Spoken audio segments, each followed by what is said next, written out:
But how did the US lose an F-15? How exactly did an F-15 E-Strike Eagle get hit while flying a routine mission?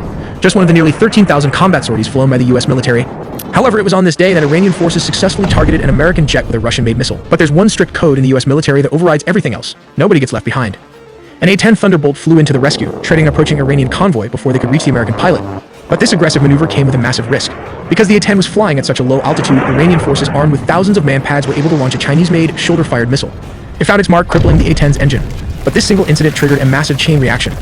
When two rescue helicopters launched to recover the downed pilot, they flew right into an ambush, taking heavy fire from a Soviet-era Zu-23 anti-aircraft gun. On the 3rd April 2026, the Zagros Mountains, Kermanshah province, near the Iran-Iraq border.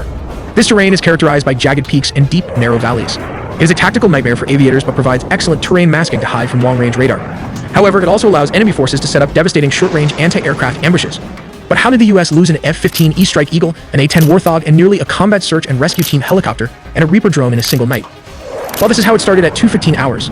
A flight of two F-15 E-Strike Eagles crosses the border at low altitude.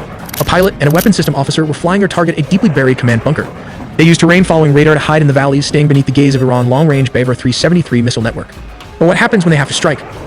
To drop its GBU-28 bunker buster, the lead Strike Eagle has to pull up and move above the mountains.